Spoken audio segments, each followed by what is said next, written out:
Shalom, senang sekali bisa berjumpa kembali di dalam acara yang sungguh sangat memberkati ini saudara, yaitu Bible Study Online CK7, di mana kita hari ini kita melanjutkan pembelajaran kita dari 2 Samuel pasal yang ke-16.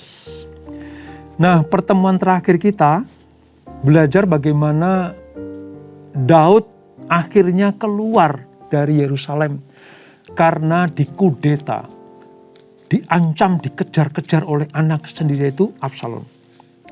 Ini akibat dari dosa-dosa Daud yang lalu. Dia mengambil semua pelajaran ini. Nah, pada pasal yang ke-16 ini ada beberapa peristiwa di dalam pelarian Daud ini, saudara. Ada kisah di mana dia bertemu dengan Siba. Ini hamba Mephiboset. Ingat ya, waktu kita pelajari, Mephiboset adalah anak dari Yonatan yang menjalin persahabatan yang dekat dengan Daud. Mengapa Siba bertemu dengan Daud? Lalu ada juga Simei. Simei ini adalah kerabat dari Saul yang tiba-tiba berkata-kata mengutuki Daud. Nah, dua kisah ini sebenarnya menjadi sebuah warna di dalam pelarian Daud. Namun di tengah-tengah Tuhan izinkan peristiwa yang terjadi. Daud betul-betul mulai belajar tentang kedewasaan untuk mengiring Tuhan dan menjadi alat kemuliaan nama Tuhan. Kisahnya seperti apa? Mari sebelum kita baca, kita renungkan, kita pelajari, kita minta Roh Kudus menerangi hati kita. Kita sembah Tuhan, saudara. Kami datang kepadamu, Yesus. Kami naikkan syukur kami. Kau Allah yang selalu ada. Selalu ada di pihak anak-anaknya. Terima kasih Yesus. Segala peristiwa dapat kami alami. Bersama dengan Engkau kami kuasa,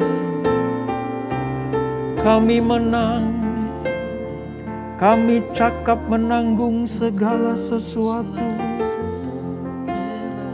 Kau Allah pembela kami. Terima kasih Yesus.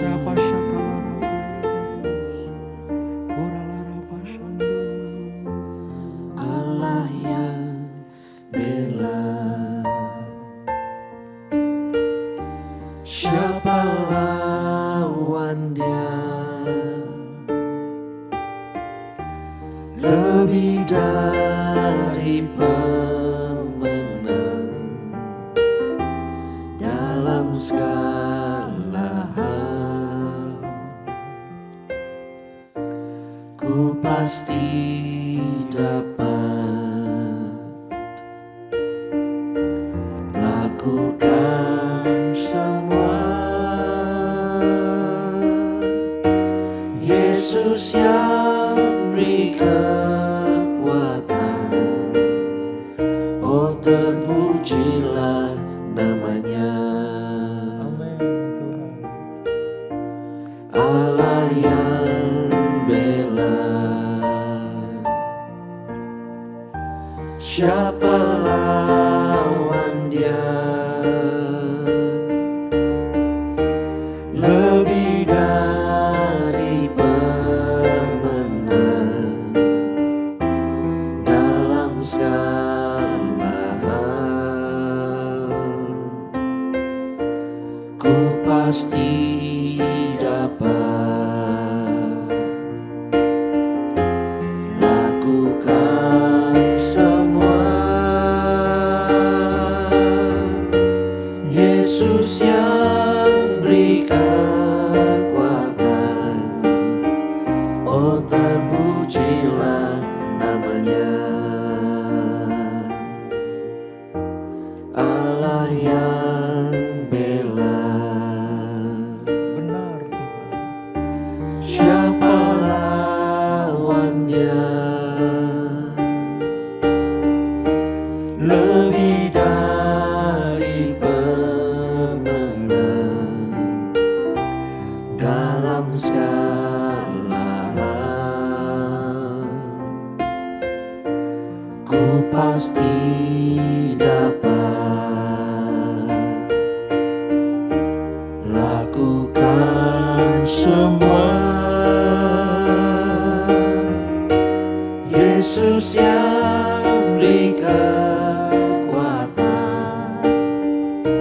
oh terpujilah namanya. Allah yang bela, siapa lawannya? Lebih dari pemenang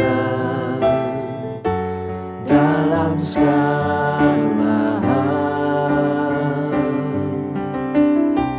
Ku pasti dapat lakukan semua. Yesus yang beri kekuatan, oh terpujilah namanya. Yesus yang beri kekuatan, oh terpujilah namanya. Yesus yang beri kekuatan, oh terpujilah namanya. Kau yang memberi kekuatan bagi kami, bela kami, yang memberi kemenangan. Bersamamu Tuhan, kami meraih kemenangan demi hanya di dalam-Mu. sebab Kau Allah yang bela kami, Allah yang Kau sumber bela. setiap kami percaya.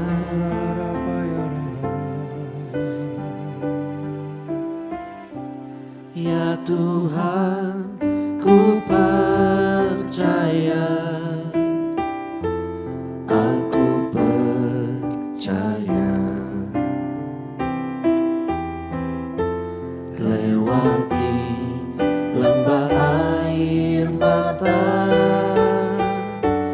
aku percaya. Firman-Mu ya dan amin, aku percaya.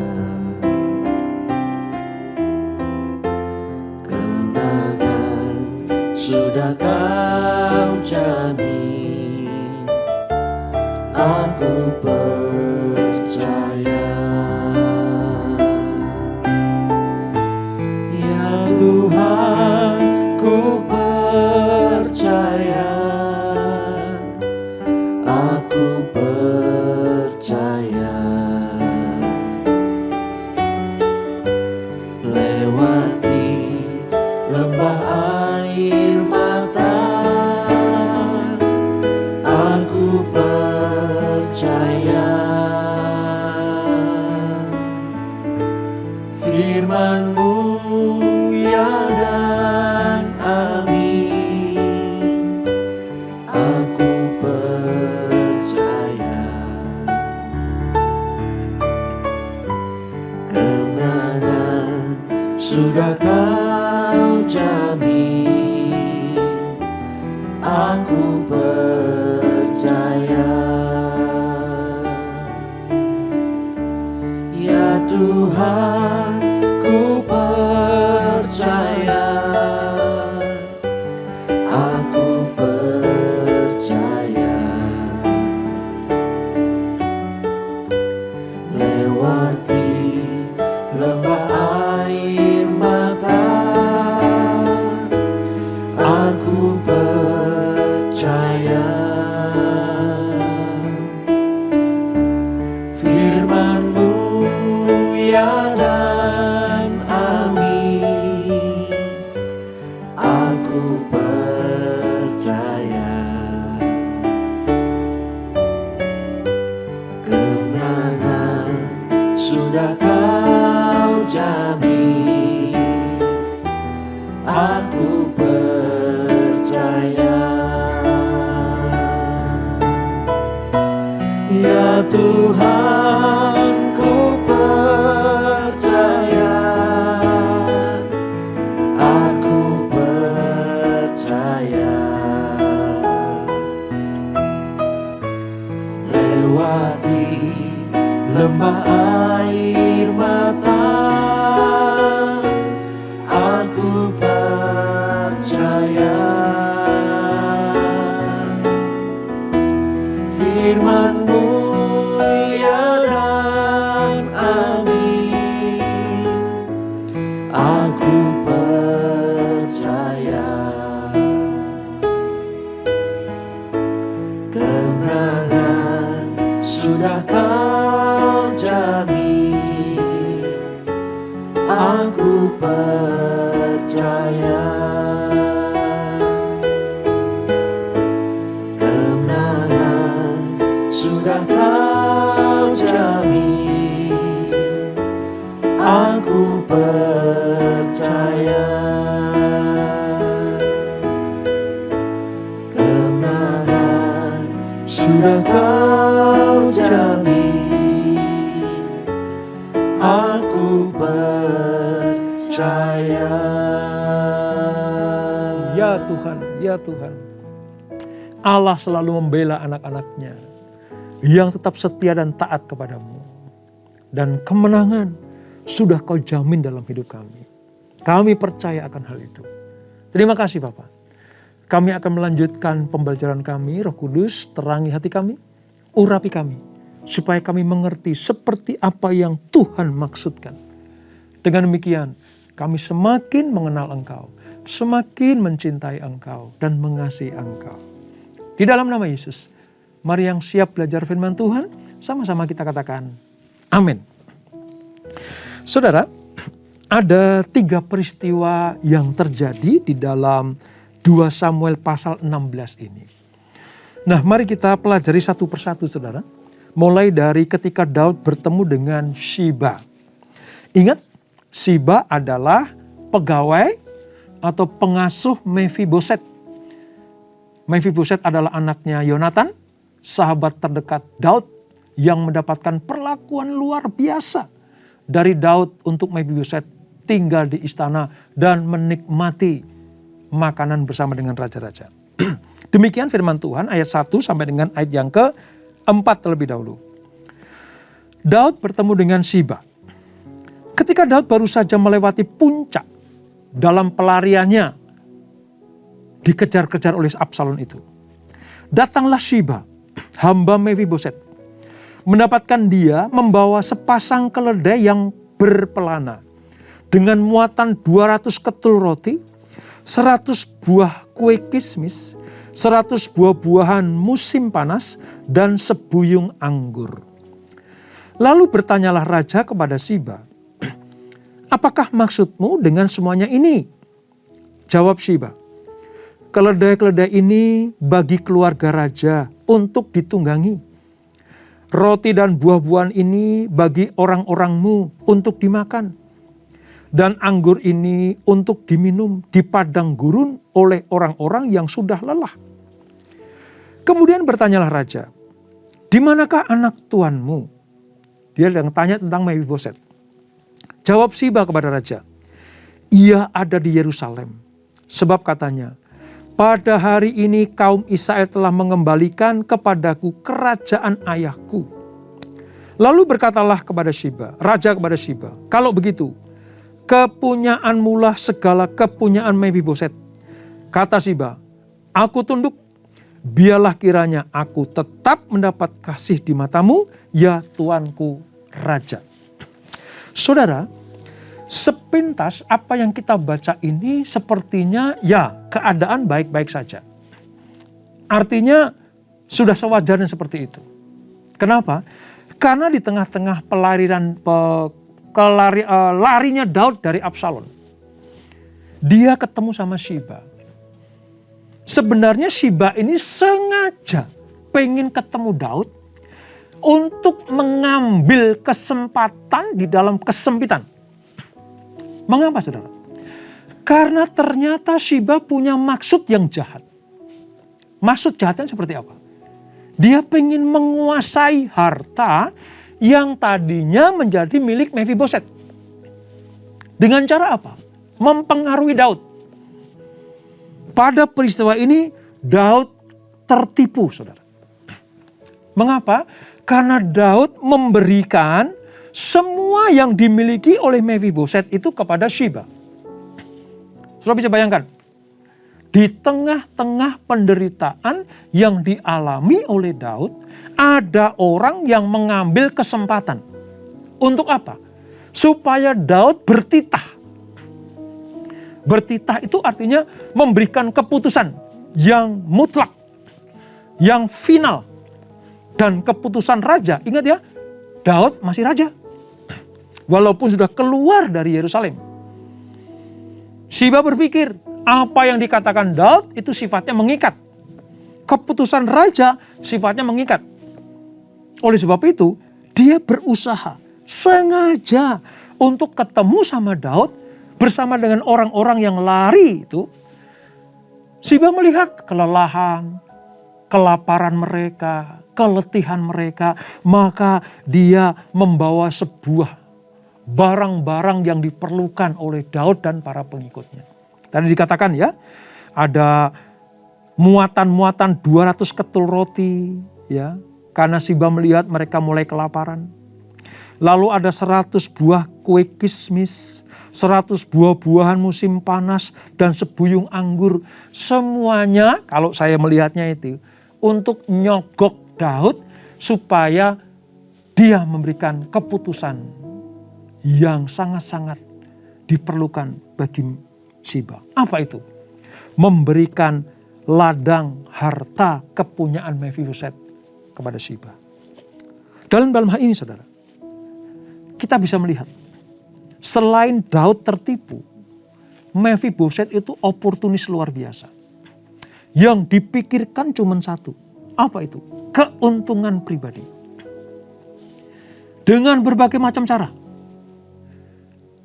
Mungkin sebelum Daud lari pun Siba sudah merancang hal yang jahat kepada Mephiboset. Supaya apa? Aku sudah lama menjadi pengasuhnya. Aku sudah bekerja giat untuk dia. Masakan aku gak dapat apa-apa? Makanya kesempatan untuk menerima keputusan raja ini dia ambil lewat keletihan Daud bersama dengan pengikutnya.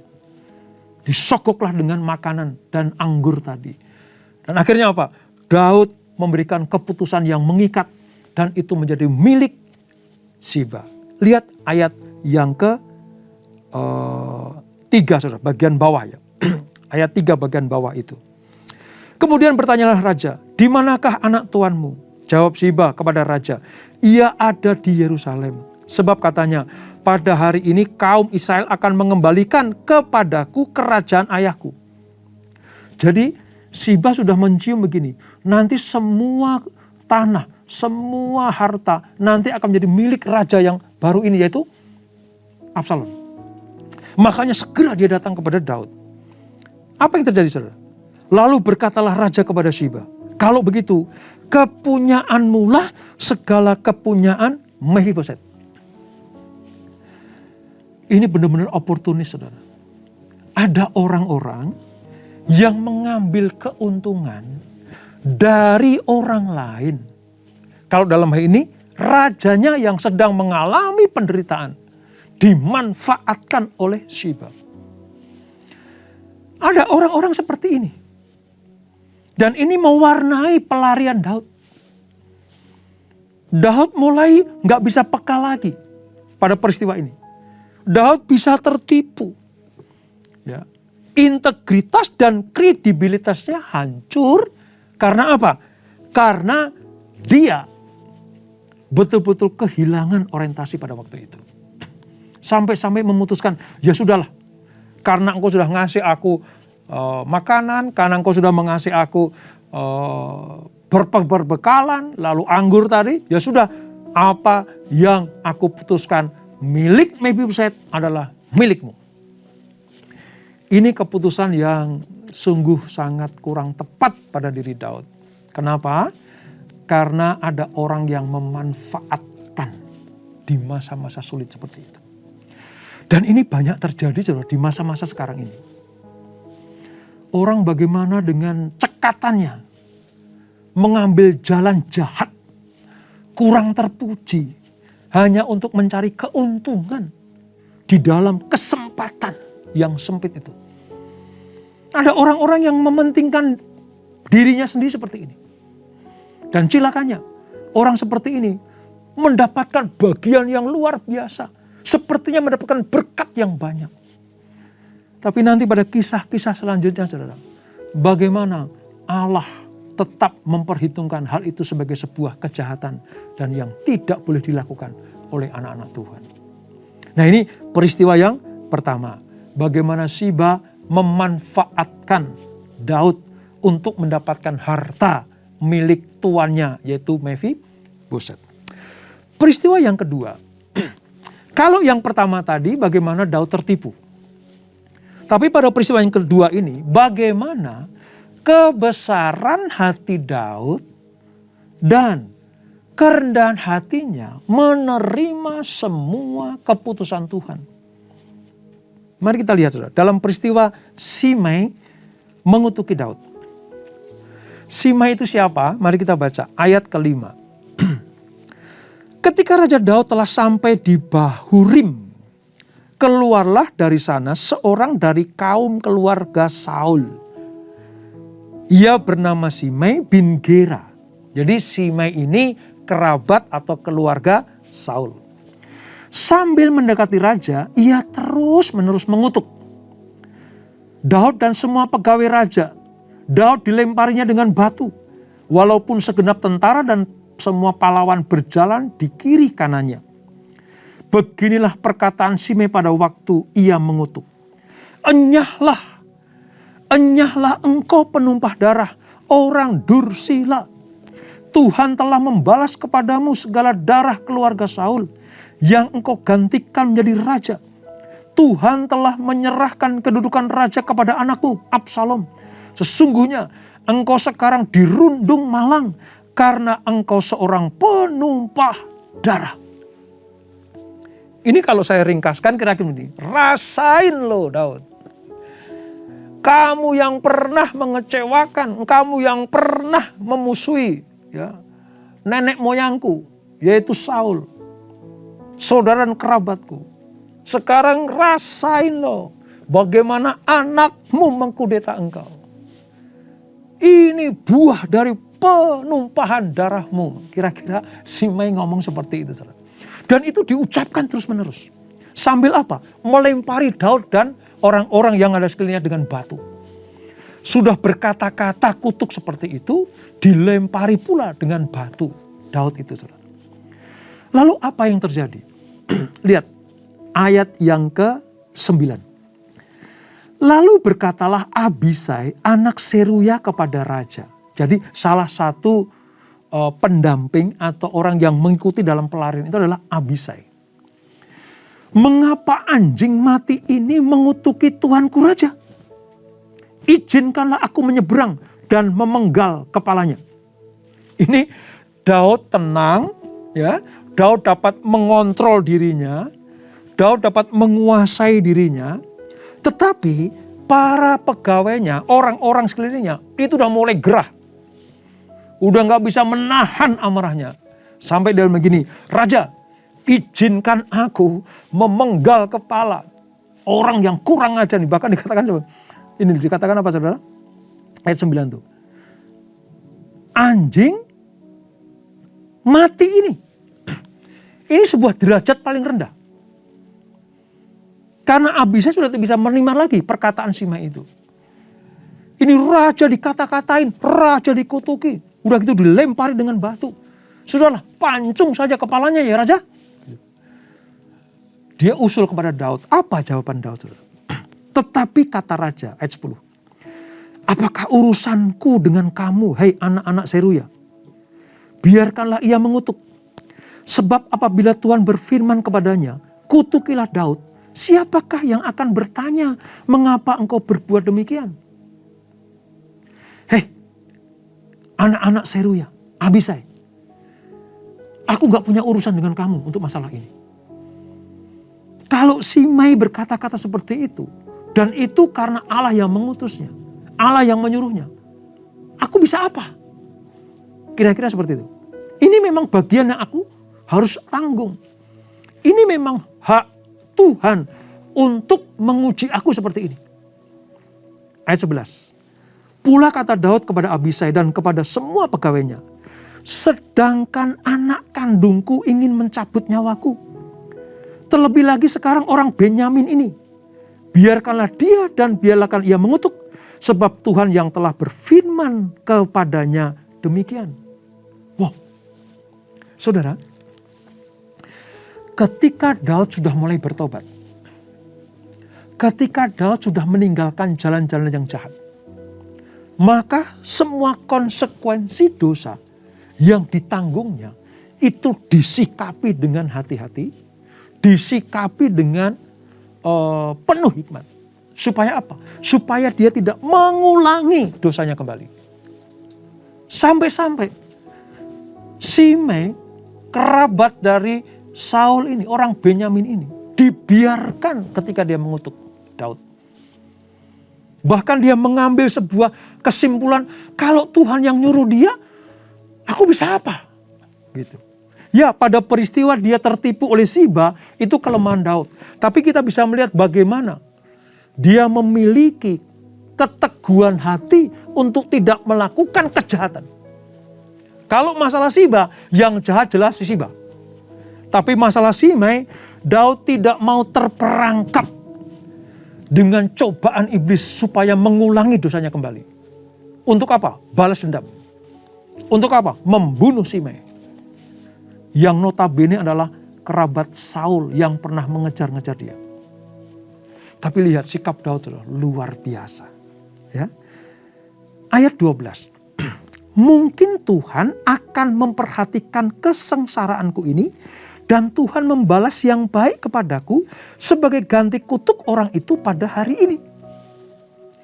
Ini sebuah pengakuan dari Daud kepada para pengikutnya, termasuk Abisai tadi. Ini mungkin cara Tuhan. Untuk apa? Melihat kesengsaraanku. Aku lagi masa-masa prihatin ini. Kalau saya katakan ini mungkin ya. Ini pada masa-masa puasaku untuk Tuhan. Kalau aku terpancing emosi. Kalau aku ingin balas dendam kepada Simei. Batallah semua ujian ini. Aku gak akan lulus lewat ujian ini. Wow. Saya bisa melihat bagaimana Daud itu betul-betul tobatnya luar biasa. Saudara. Pertobatannya luar biasa. Dia mulai melihat bagaimana cara Tuhan mendidik dia. Kalau ada orang-orang Kristen di zaman ini memiliki hati seperti Daud ini, saudara, wow, itu teladan yang luar biasa. Ada masa dia masih punya kekuasaan. Bahkan mungkin dia tidak langsung pakai tangannya sendiri membunuh Simei loh. Karena usulan Abisai tadi, udah saya aja yang habisin. Ya. Udah, raja gak usah ikut campur. Saya saja yang penggal kepala si Simei itu. Tapi Daud gak lakukan itu. Karena dia tahu persis. Ini bagian yang harus aku terima. Dengan kebesaran hati dari Tuhan. Ayat 13. Demikianlah Daud melanjutkan perjalanannya dengan orang-orangnya. Sedangkan Simei berjalan terus di lereng gunung, bertentangan dengan dia, dan sambil berjalan ia mengutuk, melemparinya dengan batu, dan menimbulkan debu. Ini kan merepotkan sekali nih satu orang ini, saudara. Dengan lelah sampailah raja dan seluruh rakyat yang ada bersama-sama dengan dia ke Yordan, lalu mereka beristirahat di sana. Satu perikop ini kita bisa melihat bagaimana ketegaran hati Daud ketika menjalani ujian demi ujian yang diizinkan Tuhan terjadi dalam kehidupannya. Dia masih punya kuasa loh, saudara. Dia masih punya pengikut. Dia masih punya hak menjadi raja untuk memutuskan orang hidup atau mati. Apalah Simei, Abisai saja memandang rendah Simei. Apalagi Daud. Tapi Daud tidak mengambil itu. Dia tetap mau mengambil ujian Tuhan itu. Supaya dia lulus. Supaya dia tetap menjadi orang yang dipilih Tuhan. Dan menjadi orang yang diberkati Tuhan. Dipulihkan Tuhan. Saya percaya. Di tengah-tengah pertobatan kita. Ketika kita sudah tidak melakukan dosa lagi. Di tengah-tengah kita sudah tidak melanggar aturan-aturan Tuhan. Tetapi ujian hidup itu selalu ada menghadapi kita, saudara. Ujian hidup itu selalu ada di tengah-tengah perjalanan kehidupan kita. Nah, dari teladan Daud ini kita bisa melihat bagaimana cara mengendalikan emosi. Bagaimana cara menguasai diri. Bagaimana cara membesarkan hati. Dan bagaimana cara merendahkan hati ketika Tuhan mengizinkan ujian-ujian hidup itu terjadi. Luar biasa. Saya bisa membayangkan ketika Daud ngomong begini, Tuhan memperhatikan sengsaraku. Di masa-masa sengsara yang dialami oleh Daud, dia menguatkan hati. Kalau ini ujian dari Tuhan, aku bisa apa? Kalau ini memang kehendak Tuhan, aku bisa apa? Jangankan Simei, orang Benyamin itu. Wong anakku sendiri saja yang melakukan kejahatan kepadaku. Apalagi orang itu. Dari pelajaran ini kita bisa mengambil kesimpulan. Kalau sedang diuji, kalau Tuhan izinkan ada peristiwa-peristiwa yang membuat kita ini gagal dalam ujian, tetaplah percaya kepada Tuhan. Tetaplah berharap kepada Tuhan. Saya mau katakan begini, akan ada simei di dalam hidup kita.